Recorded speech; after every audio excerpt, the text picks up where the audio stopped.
So 2025 is right around the corner, and you can already feel it in the air, can't you? That desire to take back control, especially over our own attention. But let's be honest, it feels harder than it's ever been. So how do we actually break free from all the noise and reclaim our focus? Let's dive in. I mean, does this sound familiar? You pick up your phone to do one tiny 30-second thing, like check a single email. And the next time you look up, poof, an entire hour has just disappeared, vanished into this black hole of scrolling and swiping. If that's you, trust me, you are in good company. You know that feeling, right?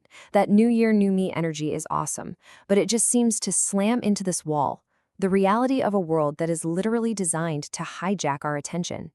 We make all these plans to read more books, to be more present with family, but our focus is just completely shattered, and it feels like willpower is never, ever enough. Okay, but what if I told you this isn't a personal failing? Seriously, this isn't about you being weak or lazy. It's about your brain chemistry.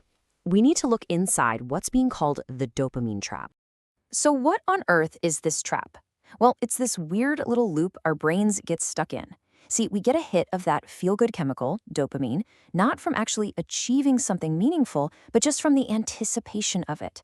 It's the thrill of what might be behind the next notification, what the next video in the feed could be. That's what keeps us glued, not the actual reward.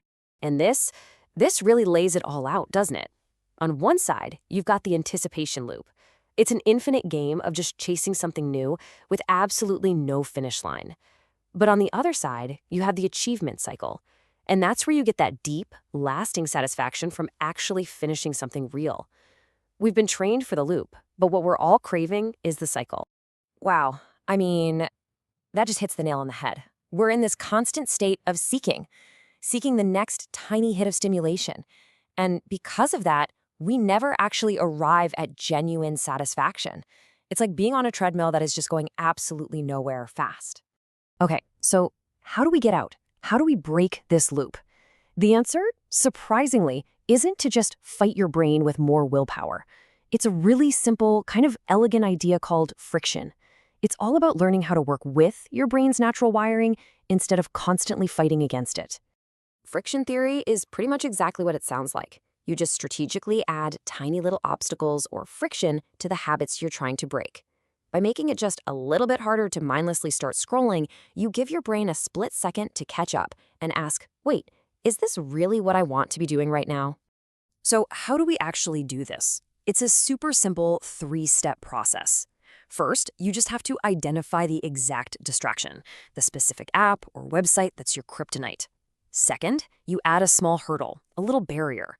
And third, well, you just watch as you start getting all those lost minutes and hours back. And check out these practical examples. Instead of having that social media app right there on your home screen, just one tap away, bury it deep inside a folder. Even better, log yourself out after every single use. That extra 10 seconds of effort, that's the friction. Go into your settings and turn off autoplay on video sites. Disable every single notification except for the ones that are absolutely essential. Each one is a tiny speed bump that forces you to be intentional. And here's the cool part. When you start adding these little points of friction, you're not just fighting off distractions. No, you are actively becoming the architect of your digital world. You're designing it to serve your real-life goals. And the rewards? They're huge. You'll start to find you can actually sink into deep work again. You'll be more present, truly listening in conversations with the people you love. You'll get that amazing feeling of satisfaction from real-world achievements. And maybe, most importantly, your brain actually starts to heal. It relearns how to find joy in reality again, not just in the next potential notification. Just think about that for a second. If you get back just 1 hour a day from mindless scrolling, that's 7 extra hours a week. That's basically a whole extra work day. What could you do at that time? You could learn that instrument you've always wanted to play, start a new project, or maybe just rest. Imagine that. You see, the crucial point here is this. Friction isn't about restriction. It's about intention. It's about putting the power back in your hands. It creates just enough space for you to consciously decide what is truly worth your most precious resource, your attention. So I'll leave you with this question. Take a look at your phone. Think about your habits. What's the very first small point of friction you can add right now to start taking back your focus for 2025?